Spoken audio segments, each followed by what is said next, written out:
Quand vous avez un storytelling, quand vous avez une vision, ça embellit la chose. Parce que là, maintenant, je viens de vous vendre mon produit.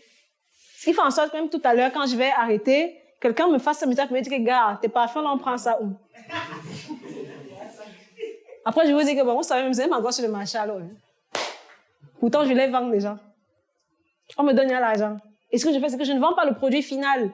Je vends les essences qu'on a déjà composées, par exemple, de Venom. Et les gens apprécient et le concept qui va avec et toute l'entreprise parce que on joue également avec notre branding. C'est pour ça que je suis brandée comme ça. Mais en général, quand vous allez me croiser, c'est jean, tennis, t-shirt. Donc, vous vous habituez pas à moi en talons. Non, merci. Très peu. Là, c'est du branding. Et donc, le branding qu'on prône doit aller avec le produit également qu'on met en avant. La vision qu'on a du produit définit également la qualité du produit. Toujours. Et c'est donc de ce produit que je vous parlais tout à l'heure quand je disais que j'ai un produit qui est made in Paris. C'est lui. Venom. Parce que même quand on écoute Venom, ça fait français. Toute une vision, tout un storytelling. Tout ça pour vous charmer, pour vous donner l'argent. Yesh. C'est dur. C'est très dur. Faut réfléchir. Alors, la deuxième option, la deuxième chose, pardon, lorsque vous montez votre marque, c'est une identité. Votre marque, votre entreprise doit avoir un nom. C'est comme quand je dis Mbaga. Tout ce qui s'appelle Mbaga, vous me regardez.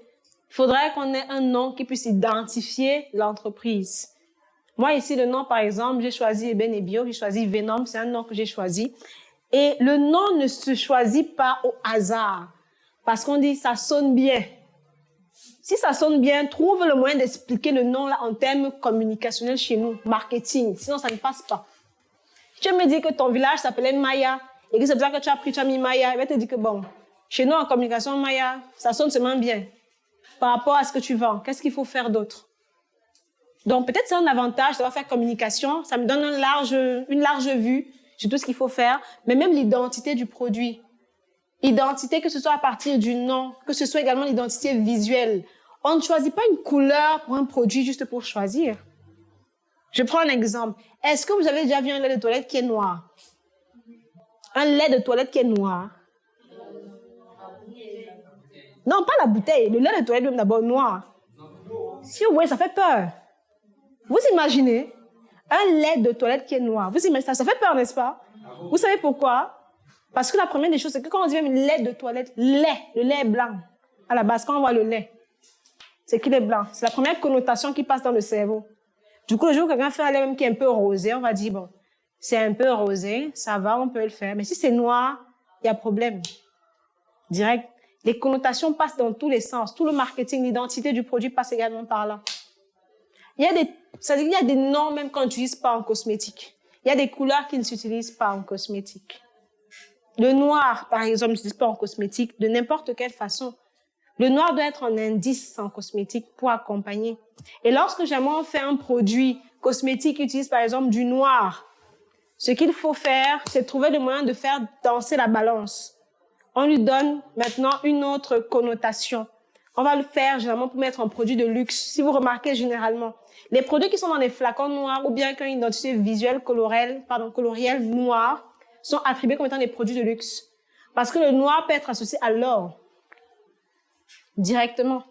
Donc, toute l'identité que vous allez bâtir également sur votre produit doit être étudiée minutieusement. Chaque couleur doit être choisie minutieusement. Qui ici connaît Google? On ne sait jamais. Bon, qui ne connaît pas Google alors? On ne sait jamais toujours. Ce qui se passe, c'est que si vous remarquez, Google a un ensemble de couleurs différentes. Est-ce que vous savez qu'il aura fallu 7 ans pour trouver les justes couleurs de Google? De comment écrire Google? Est-ce que vous le savez? 7 ans.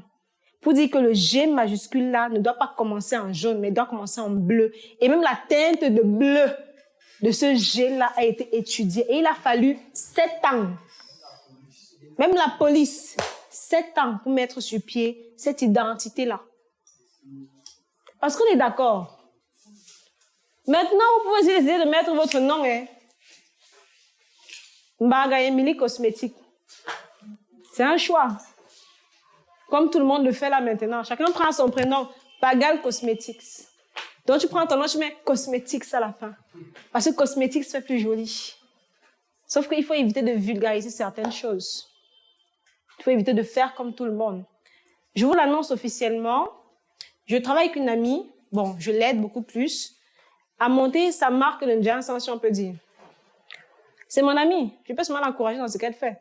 Je ne vais pas la combattre, que ne fais pas ça. Maman, si tu veux devenir riche, chacun choisit sa voie, non? Tu as choisi ta voie. Et elle fait le Johnson. Et maintenant, même le nom de son Johnson, elle va me payer. Parce que je vous dis, ça commence par docteur. Et quand on commence par docteur, c'est que non, c'est à le haut. Donc quand tu lis le nom, tu vas docteur. Non, pas white. Comment tu abuses? En fait, le nom de sa marque, c'est Dr Velenia. Dr Velenia. Et c'est made in Suisse. Je vous en prie. On sait tous que c'est made in Cameroun, mais c'est made in Suisse. Dr Velenia, made in Suisse. Ce qui fait en sorte que quand on va voir le Johnson, on va dire, ouais, ça c'est le bon niveau du Johnson. Et c'est tout un marketing qu'on est en train de monter dessus. Elle voulait mettre son prénom, Dr Lisette. J'ai dit, n'abuse pas. Dr Lisette, n'abuse pas. Ça ne sonne même pas bien. Maintenant, Velenia, pourquoi? Parce qu'on a cherché maintenant dans une liste d'étudiants en doctorat en médecine, en Suisse, dans une école, je ne sais plus trop sur Internet. On a vu Velenia. Je lui ai dit, ça par contre, c'est intéressant. On a tapé la signification de Velenia. Bref, on a mené toute une étude seulement pour trouver le nom là. Et elle a applaudi. J'ai dit, oui, tu vas me payer. Je donne ma part de code dans ton CA.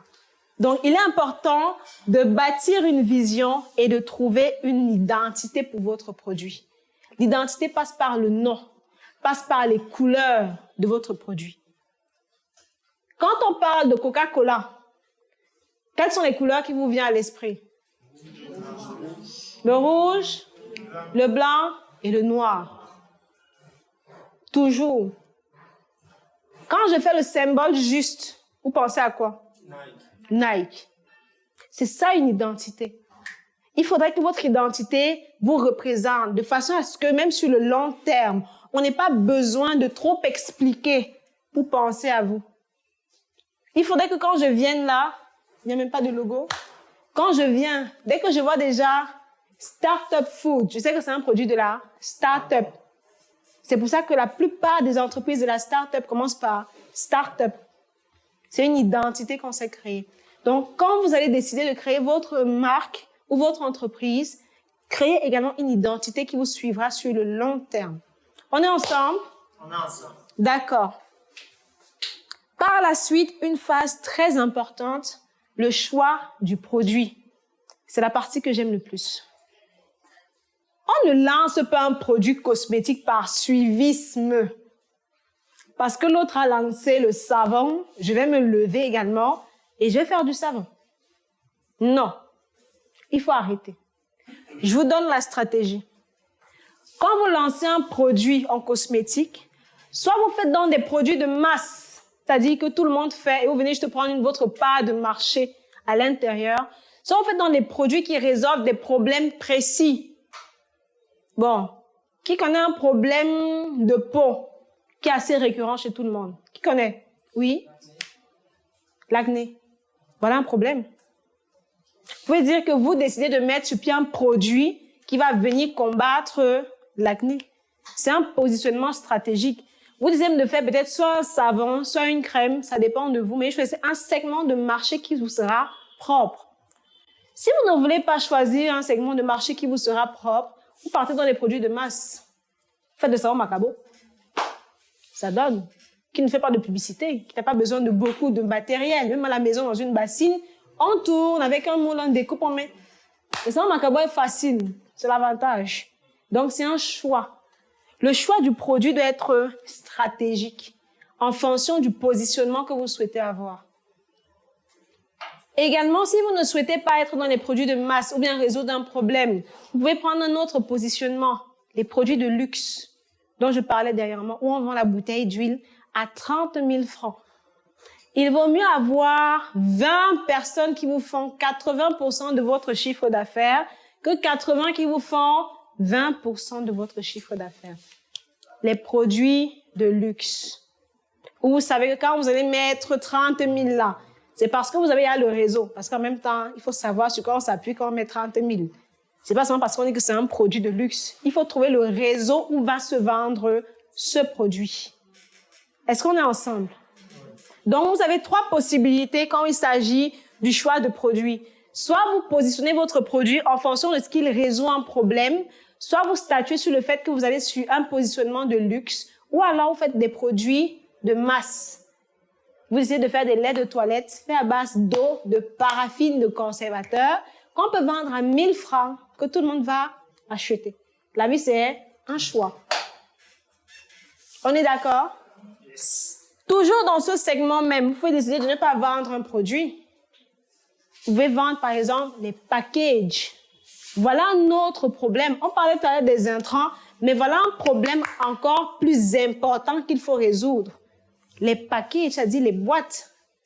Ce qui se passe, c'est qu'actuellement, il y a un style de package sur le marché qui vient essentiellement du Nigeria. Ce qui fait en sorte que toutes les cosmétiques locales ont les mêmes formes de bouteilles. C'est l'étiquette qui change. La même forme de bouteille qui est au vent comme ça.